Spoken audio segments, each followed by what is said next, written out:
형제자 여러분 안녕하세요. 오늘은 12월 27일 화요일 불순종의 비참한 결과라는 제목으로 레위기 26장 27절부터 39절까지를 묵상합니다. 27절 너희가 이같이 될지라도 내게 청종하지 아니하고 내게 대항할진대 내가 진노로 너희에게 대항하되 너희의 죄로 말미암아 7배나 더 징벌하리니. 자, 하나님께서 말씀하신 것은 불순종으로 인해서 징계를 받았는데도 불구하고 그럼에도 계속 악한 길로 가고 하나님 앞에 대항한다 그랬습니다. 대항한다는 것은 하나님 앞에 적대감을 두고 자기의 길로 가는 것이죠. 하나님께서 돌아오라. 하나님의 그 거친 사랑으로, 아픈 사랑으로 우리에게 매를 들면서 이렇게 여러 가지로 말씀하시는데도 그걸 듣지 않고 계속적으로 고집을 피우고 자기 길로 가는 어떤 그런 모습을 되어질 때 28절 내가 진노로 너에게 대항하되 너희의 죄로 말미암아 7배나 더 징벌하리니. 하나님 그걸 꺾으신다고 말씀하십니다. 여러분 꺾으시면 누가 힘들죠? 당하는 우리가 가장 힘든 것입니다. 그래서 지혜로움이 필요한 것 같아요. 여러분 지혜로운 사람과 지혜 없는 사람의 모습은 하나님께서 말씀하실 때 내가 얼른 정신 차리고 듣느냐 아니면 듣지 않느냐 그냥 무덤덤하게 그냥 넘어가느냐 결국 그 차이라고 생각합니다. 여러분 출발은요 하나님 말씀 듣고 안 듣는 내 마음 중심으로 출발하지만 결과는 이렇게 틀려지는 것입니다.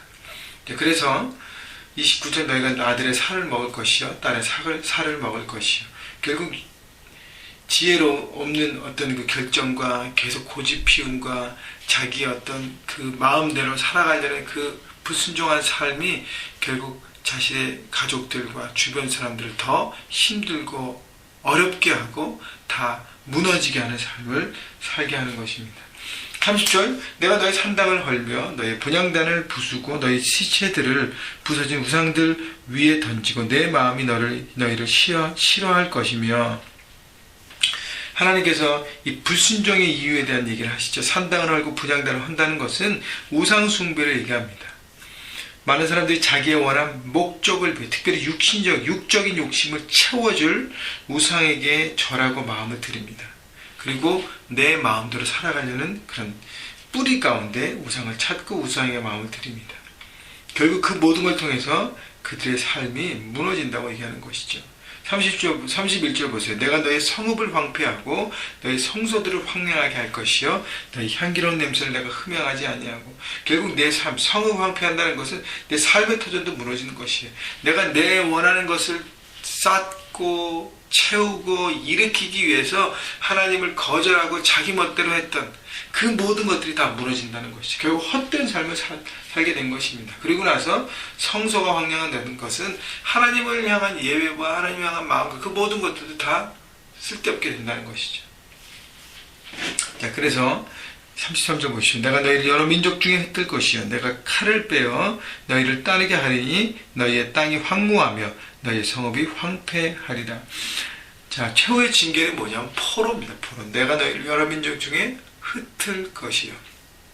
다른 민족의 지배를 받고 포로 생활을 하겠다고 하나님 말씀하십니다.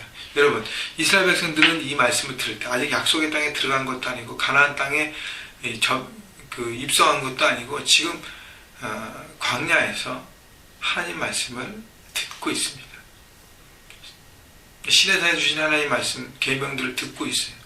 하나님 백성으로 언약 백성으로 세워져서 이렇게 살아야 된다 하나님의 그 계명들을 듣고 있습니다. 근데 하나님이 왜 여기까지 말씀하셨을까? 하나님은 멀리 보시는 분이시잖아요. 이스라엘 백성이 가나안 땅에 정착해서 그들이 이제 마음을 통 놓고 하나님을 떠나 살면서 계속 불순종한 삶의 결과가 여기까지 오게 됨을 하나님 말씀하십니다. 그렇기 때문에 하나님 미리 말씀하시는 것이 미리 그것을 알고 이렇게까지 갈 수 있다는 것을 알고 사전에 너희가 마음을 잘 고쳐먹고 무엇이 너희 삶에 중요하고 우선인지를 깨닫고 너희가 올바르게 산 다음에 너희 후손에게도 그렇게 가르치고 가르쳐서 이 길까지 가지 말라고 하나님께서 미리 사전에 주의를 시키시는 것입니다. 이것이 바로 하나님의 사랑이에요. 왜냐하면 인간이 연약한 인간을 하나님을 아시기 때문인 것이죠. 34절 너희가 원수의 땅에 살 동안에 너희의 본토가 황무할 것이므로 땅이 안식을 누릴 것이라 그때 땅이 안식을 누리리니. 자, 하나님은 불순종해서 포로로 잡혀가서 이스라엘 백성이 살 때도 어떻게 하나님이 일하십니다. 어떻게 일하세요? 원래 있던 본토가 그들이 떠났기 때문에 땅이 황무해지만 땅이 쉬게 되고 회복됨을 하나님 말씀하시면서 하나님은 어느 순간에도 계속적으로 일을 하고 계심을 보여주시는 것이죠. 36절 너희 남은 자에게는 그 원수들의 땅에서 내가 그들의 마음을 약하게 하리니 그들은 바람에 불린 잎사귀 소리에도 놀라 도망하기를 칼을 피하여 도망하다 할 것이요 쫓는 자가 없어도 없어질 것이라. 그들은 쫓는 자가 없어도 칼 앞에 있음같이 서로 짓밟혀 넘어지리니 너희가 원수들을 맞설 힘이 없을 것이요. 포로의 시간에 살면서 결국 뭐냐면 연약하고 비참한 모습으로 전락한다는 거예요. 아무런 소망도 없고 무엇인가 대적을 이기고 돌파할 능력도 전혀 없고 그냥 비참하게 소망 없이 그냥 이방 백성들의 조롱거리가 되면서 살아간다는 것이죠.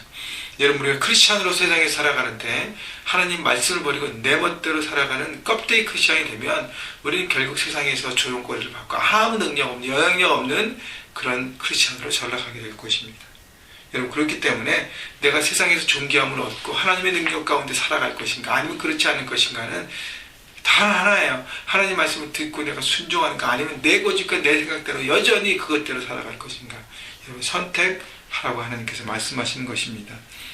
자, 그래서 과연 나는 어떻게 살 것인가 생각해 보십시오. 세상에서 기죽고 놀림거리가 되고 크리스찬 싸움으로는 영향력 없는 삶을 살 것인가 아니면 세상에 기죽지 않는 능력 있는 삶 하나님의 뜻을 붙잡으면서 그 말씀대로 하나님의 그 말씀을 이루는 하나님 나라의 동역자로 세상의 가운데 세상을 변화시키는 능력 있는 삶을 살 것인가.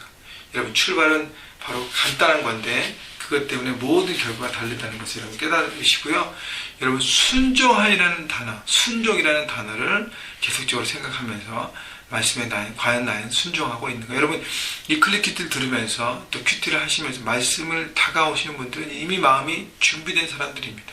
2011년 하나님 앞에 불순종한 부분이 있었다면 돌아보시고 과연 나는 어떻게 더 순종할 것인가를 돌아보셔서 순종하는 한 해를 준비하시고 순종하는 삶이 되셔서 여러분 삶이 하나님 안에서 풍성함을 누리시기를 주님의 이름으로 축원합니다.